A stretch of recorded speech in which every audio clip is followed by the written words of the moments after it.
നിയമസഭാ തെരഞ്ഞെടുപ്പിൽ കെ ശൈലജയെ സിപിഐഎം സ്ഥാനാർത്ഥിയാക്കില്ലെന്നുറപ്പായി. മട്ടന്നൂർ അടക്കം ഉറച്ച ജയസാധ്യതയുള്ള മണ്ഡലങ്ങളിൽ 2 ടേം നിബന്ധന ബാധകമെന്ന് സിപിഐഎം സംസ്ഥാന secretary M V Govindan master പറഞ്ഞു. പോളിറ്റ് ബ്യൂറോയിൽ നിന്ന് മുഖ്യമന്ത്രി പിണറായി വിജയന് മാത്രം ഇളവ്. സ്ഥാനാർത്ഥി പട്ടികയ്ക്ക് അന്തിമ രൂപം നൽകാൻ മാർച്ച് 5-ന് സംസ്ഥാന സമിതി ചേരും. ഇന്ന് രാവിലെ ചേർന്ന സിപിഐഎം സംസ്ഥാന സെക്രട്ടേറിയറ്റ് യോഗത്തിൽ സ്ഥാനാർത്ഥി നിർണയവും അതിനുള്ള പൊതു മാനദണ്ഡങ്ങളുമായിരുന്നു പ്രധാന ചർച്ച. ജില്ലകളിൽ ലഭിച്ച പട്ടിക അടിസ്ഥാനമാക്കിയായിരുന്നു ചർച്ച നടന്നത്. വിജയിക്കുമെന്ന് ഉറപ്പുള്ള സീറ്റുകൾ 2 ടേം നിബന്ധന ബാധകമാക്കാനാണ് സെക്രട്ടേറിയറ്റ് തീരുമാനം. ഉറപ്പായിട്ടും ജയിക്കുന്ന സ്ഥലത്ത് സ്വാഭാവികമായിട്ടും 2 ടേം നിർബന്ധിക്കുന്നതിനോട് യാതൊരു കുഴപ്പമില്ലല്ലോ.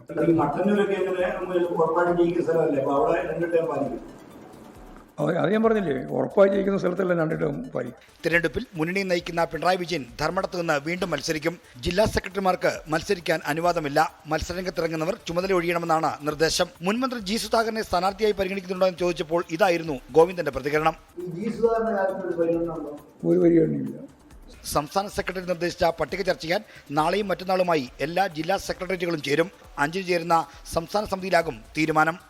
24 തിരുവനന്തപുരം.